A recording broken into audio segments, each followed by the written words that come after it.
नमस्कार, मैं भविष्य कुमार। आज की इस वीडियो की हेडलाइन आपने देखी होगी। कंगना ने मोदी की पोल खोली मीडिया के सामने, बताया इसने मेरे साथ। आपने हेडलाइन पढ़ी और तुरंत सोचा, क्या वाकई कंगना ने ऐसा बोला? पर दोस्तों, मैं आपसे एक सीधी बात कहना चाहता हूँ। हेडलाइन अपनी जगह है और कहानी अपनी जगह। आज की इस कहानी में हम समझने की कोशिश करेंगे, जब एक एक्ट्रेस सिस्टम के खिलाफ आवाज़ उठाती है तो उसके शब्द का अर्थ सिर्फ एक व्यक्ति तक सीमित नहीं होता, वो एक दर्पण बन जाता है जो देश के समाज और लोकतंत्र को दिखाता है। तो चलिए शुरू करते हैं। सोचिए, जहाँ फिल्मों में एक्ट्रेस सिर्फ डायलॉग बोलती हैं, वही असल जिंदगी में जब वही एक्ट्रेस एक सच बोलती है तो पूरा सिस्टम हिल जाता है। और जब वो कहती है इसने मेरे साथ, तो उसके पीछे सिर्फ एक पर्सनल कहानी नहीं होती, उसके पीछे होता है एक पूरा युग का सच, एक पूरे सिस्टम का दर्पण।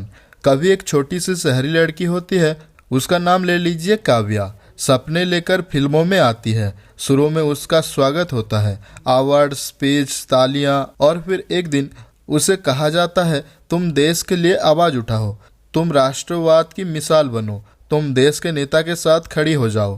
काव्या कहती है ठीक है, मैं आवाज़ उठाती हूँ।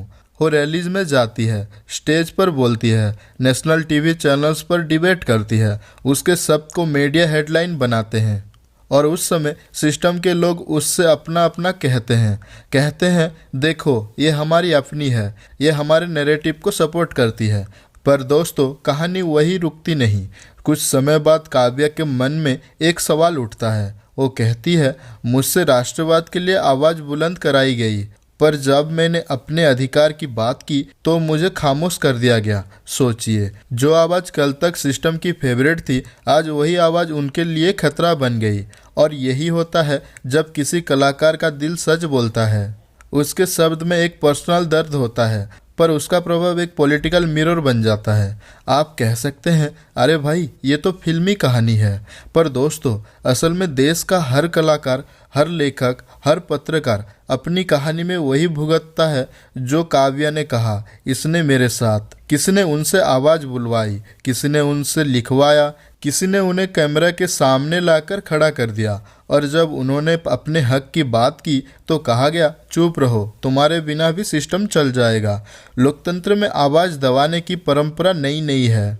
आज अगर एक एक्ट्रेस बोलती है, कल कोई लेखक बोलेगा, परसों कोई पत्रकार बोलेगा। हर वक्त सिस्टम के पास एक मशीन होती है जो सच बोलने वाले को या तो बदनाम कर देती है या गायब कर देती है। और सबसे बड़ी बात, जब आवाज़ उठती है तो लोग खुद कंफ्यूज हो जाते हैं। कुछ कहते हैं ये तो पब्लिसिटी स्टंट है, कुछ कहते हैं इसने अपना मतलब निकाल लिया, और असली सवाल दब जाता है। यही सिस्टम की जीत होती है।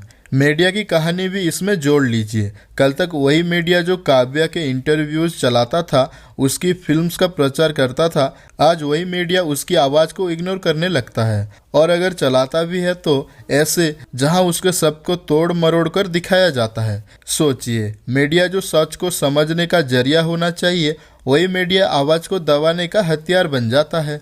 क्या ये लोकतंत्र के लिए खतरा नहीं है? यहाँ एक और बात समझिए, काव्या और उसका बयान सिर्फ एक कहानी है, पर असल में ये कहानी हर उस नागरिक की है जो सिस्टम के सामने सवाल उठाता है। जब एक किसान कहता है मेरे साथ ये हुआ, जब एक स्टूडेंट कहता है मेरे साथ ये हुआ, जब एक जर्नलिस्ट कहता है मेरे साथ ये हुआ, तब उनका शब्द भी वही होता है, इसने मेरे साथ। और जब समाज उनकी बात नहीं सुनता तो लोकतंत्र अपनी एक और ताकत खो देता है। एक तरफ सिस्टम के बड़े लोग कहते हैं देश की आवाज़ हम हैं, और दूसरी तरफ एक एक्ट्रेस कह रही है मेरे साथ ही धोखा हुआ। तो फिर देश की आवाज़ कहाँ गई? क्या देश की आवाज़ सिर्फ माइक्रोफोन्स में सिमट गई है, या वो उन लोगों के दिल से निकल रही है जिनके शब्द को कोई सुनने ही नहीं चाहता?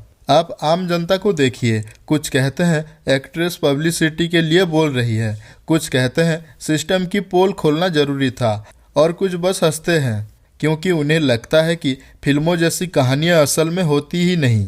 पर असल में हर कहानी एक रिफ्लेक्शन होती है। जो आज काव्या ने कहा, कल कोई और कहेगा। और जब तक सिस्टम आवाज़ को दबाता रहेगा, कहानियां बदलती रहेंगी, पर दर्द वही रहेगा। देश के इतिहास में ऐसे कई कलाकार और सोचने वाले लोग रहे हैं जो सिस्टम के खिलाफ बोले।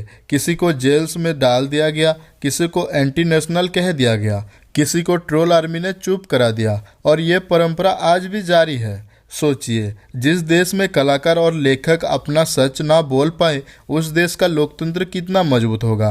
क्या सिर्फ कुर्सी और कुर्सी के चारों तरफ के लोग ही लोकतंत्र को तय करेंगे, या आम नागरिक की आवाज़ भी मायने रखेगी? यहाँ एक और प्रश्न उठता है, क्या काव्या जैसे कलाकार जब सिस्टम के पक्ष में बोलते हैं तो वही आवाज़ राष्ट्रवाद कहलाती है, और जब वही आवाज़ सिस्टम के खिलाफ बोलती है तो उसे दिखावा कह दिया जाता है? ये डबल स्टैंडर्ड ही असल प्रॉब्लम है।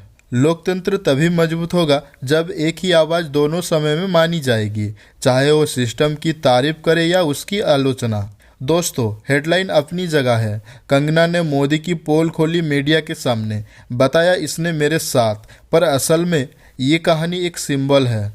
एक ऐसी कहानी जो आपके घर में भी हो सकती है, आपके ऑफिस में भी, और देश की राजनीति में भी। काव्या का एक बयान सिर्फ उसका पर्सनल गुस्सा नहीं है, वो एक सामाजिक प्रश्न है कि क्या हम सच बोलने वाले को सुनने के लिए तैयार हैं, या हम सिर्फ वही सुनना चाहते हैं जो सिस्टम हमें सुनाना चाहता है। लोकतंत्र आवाज़ों का खेल है। आज काव्या ने कहा इसने मेरे साथ, कल कोई और कहेगा इसने मेरे साथ, और अगर हमने उन सब की बात को इग्नोर कर दिया तो फिर लोकतंत्र सिर्फ एक पोस्टर बनकर रह जाएगा। पोस्टर जो टांग दिया जाएगा हर रैली में, हर चुनाव में, हर स्पीच में, पर उसके पीछे का सच कभी सामने नहीं आएगा। सोचिए, अगर एक एक्ट्रेस की आवाज़ भी हम नहीं सुन पाए तो आम आदमी की आवाज़ कौन सुनेगा? नमस्कार, मैं भविष्य कुमार।